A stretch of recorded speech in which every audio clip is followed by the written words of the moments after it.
The Creeks Division goals for storm monitoring are to identify the harmful pollutants that reach creeks during storm events, to investigate their impacts, and to track their sources. The other main goal is to measure project performance.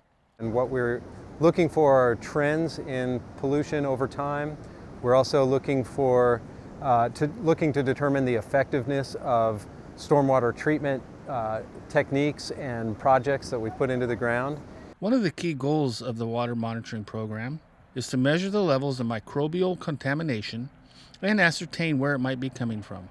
The one area we usually test for vertebrate toxicity, invertebrate toxicity, and also toxicity to algal species. And that's the one area that we do have some question marks. Stormwater and urban runoff from hard surfaces such as streets, sidewalks, parking lots, and driveways are major sources of creek and ocean pollution.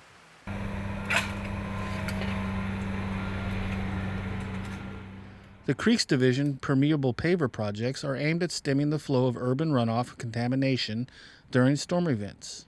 When the Creeks Division does a stormwater improvement project, we go out before we do the project and we test the stormwater runoff from that project location so that we know what kind of pollutants are in the water and what the concentrations are of those pollutants. We test that runoff for pesticides, oil and grease, indicator bacteria, nutrients, metals, and toxicity. Permeable pavers are a grid of celled bricks that are laid over tiers of gravel. The bricks and gravel allow storm waters to infiltrate into the ground below. Results have shown that the projects have been successful in preventing polluted runoff from flowing off-site.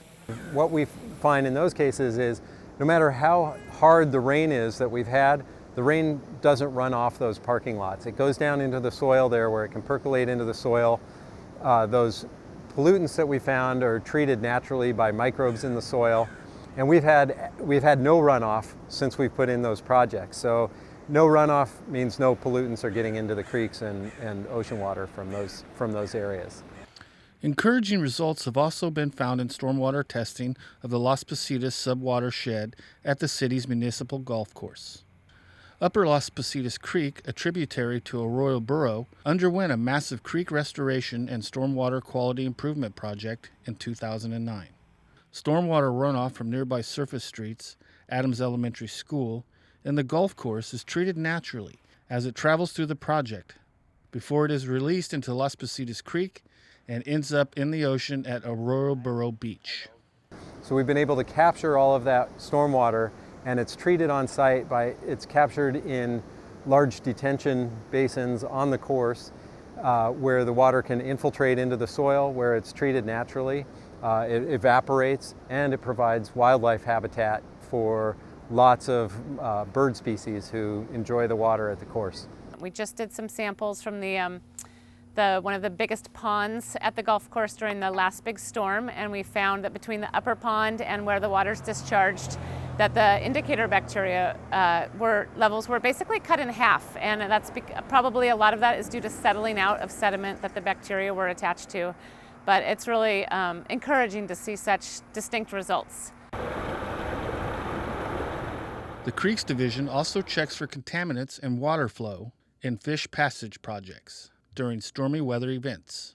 The Fish Passage Project in the Caltrans channels consists of a low-flow channel with a series of artificial resting stops built in the Mission Creek corridor along Highway 101. They are designed to decrease water flow and increase depth, making it easier for the endangered Southern California steelhead trout to travel upstream following storms. Now that we've gotten some good storms coming through those projects, the Creeks Division is out there trying to measure the flow rates and see if they're A, good for the steelhead, and B, close to what the project was designed to accomplish. We do look at water quality and its impacts on those fish and their ability to spawn and continue to survive in our local creeks. Pesticides and stormwater runoff are also a major concern for the Creeks Division. 2 relatively new pesticides have been found in storm samples. Pyrethroid pesticides are hard to detect during storm events because it binds to sediment. It is toxic to organisms that dwell in the sediment on the creek bed floor. The compounds that we are finding ideally are so tightly bound to the grains that they're not bioavailable to the test critters, but it's still a great concern. Another kind of pesticide that is concerning to staff, neonicotinoids, or neonics. They've been found in every stormwater sample collected by the Creeks Division in the last 2 years. Neonics have been recently connected to the health of honeybees. The levels are really low, but people are starting to realize that the toxicity thresholds that have been set by the EPA are perhaps way too low. So we might be having more chronic and cumulative toxicity. We don't have any other pesticide or group of pesticides that we've seen with such consistency and reliability in our storm runoff. And that means there's a lot of it out there and a lot of it getting into our creeks. Because of the widespread presence of neonics in urban runoff, the Creeks Division has partnered with researchers from UC Santa Barbara to better understand the potential impact this pesticide has on coastal streams and estuaries. At the state level, there's more regulations about how those pesticides are applied and how to keep them out of runoff. And hopefully we'll see statewide improvement with that. These samples were sent to an outsourced lab, Test America, to perform advanced testing. Results are studied and compared to previous water data and help the Creeks Division determine whether restoration and water quality improvement projects are performing as designed.